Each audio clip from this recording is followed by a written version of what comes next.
very much, Program Director, Your Excellency Peggy Cele. Willis has gone. Your Excellency, the Minister of Agriculture, Forestry and Fisheries of South Africa, our gracious host, Mr. Senzeni Zokwana, His Royal Highness, the Prince of Belgium,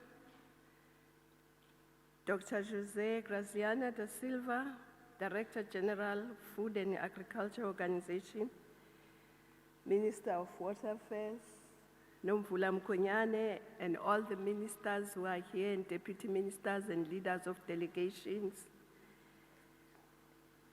Your Excellency, Mrs. Tumsile Rodapis, AU Commission for Rural Economy and Agriculture, distinguished delegates, ladies and gentlemen, but before I get chased out of Durban, I must greet His Worship, the Mayor of Durban, Mr. James Nxumalo. It is indeed with great pleasure to welcome you to the 14th World Forest Congress, which we as Africans are proud to host for the very first time. We are grateful to the Food and Agricultural Organization, FAO, and the global community for this opportunity. My sincere appreciation goes to the President, the government, and the people of the Republic of South Africa for their warm welcome, gracious hospitality, and excellent arrangements. I also want to express our gratitude and pleasure at seeing the young men and women who work on fire parading so proudly. And also to add that I'm told that this country, South Africa, has the highest number of women working on fire in the world.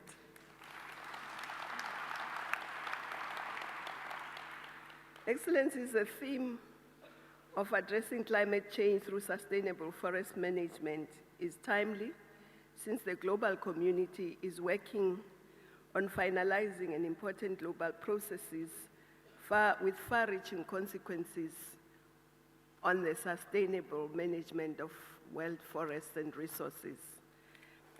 The expected adoption of Sustainable Development Goals and the anticipated agreement on climate change at the United Nations Framework Convention on Climate Change, COP21 in Paris, at the end of this year are beacons of hope to squarely put forests and the resources and services they provide in the development context.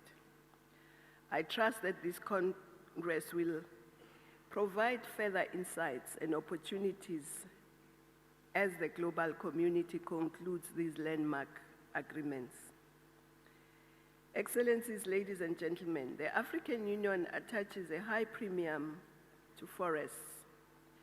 Forests constitute one of the most ancient and most important habitats for humans and our precious wild flora and fauna. They constitute a resource of livelihood in terms of fruit and food, as well as wood for construction, just to mention a few vital uses. They also constitute catchment areas for many of our invaluable rivers and lakes, which are key sources of fish and means of transportation, in addition to them being tourist destinations. Our forests are considered amongst the 3 lungs of the world because of their sequestration of carbon from the atmosphere. This is a significant contribution by Africa to global solutions to climate change. Indeed, forests are recognized as indispensable in adapting to, mitigating the negative impacts of climate change and desertification.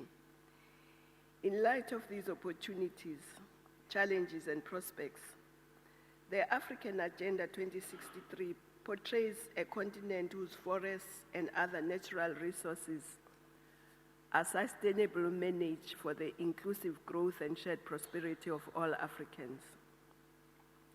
Africa is taking bold steps in mainstreaming into the planning and development matrices aspects of sustainable natural resource management.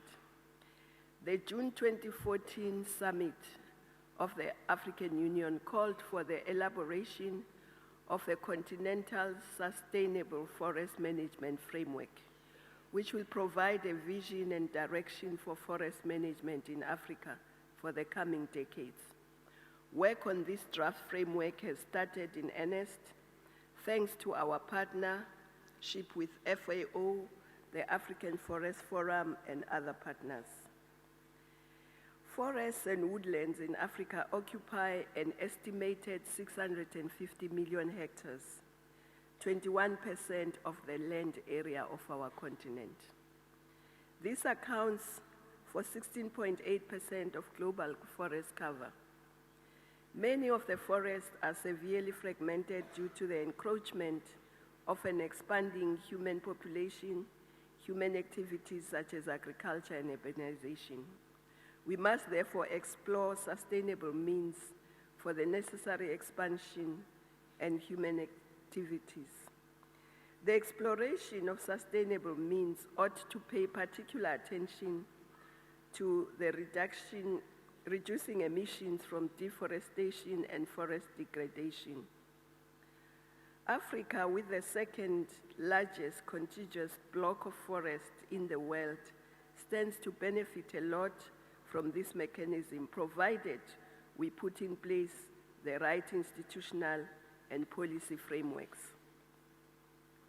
Whilst per capita forest ratio in Africa is close to the world average, 0.185 per hectare per person, the deforestation rate is 4 times the world average at nearly 1% a year. This is a serious challenge for the continent. We therefore hope that the holding of the 14th World Forest Congress in Africa will be a watershed moment in stimulating political support and partnership on forest conservation, preservation, and development. This forum provides for us a reflective window of opportunity so that together we can explore pertinent challenges and strategies. In developing these strategies in relation to Africa, I would suggest that we utilize Agenda 2063, the Africa we want, as a contextual canvas. Of importance to this is that Agenda 2063 and its first 10-year implementation plan contains the principal adaptation processes and strategies to maintain healthy ecosystems, preserve the African natural environment. This forum, therefore, could have not come at a better time for us, and the theme of the conference is pertinent to fine-tuning these plans in relation to mitigation and adaptation to climate change. From our perspective, sustainable forest management is a sine qua non for addressing climate change and building resilient communities and nations.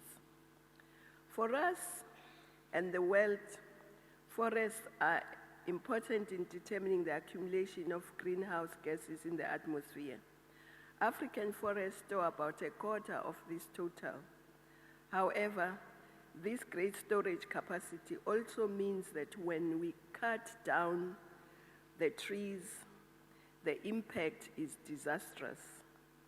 Deforestation accounts for nearly 20% of all greenhouse gas emissions. At the same time, the capacity of the forest to act as a carbon sink is decreased as forests are lost and degraded.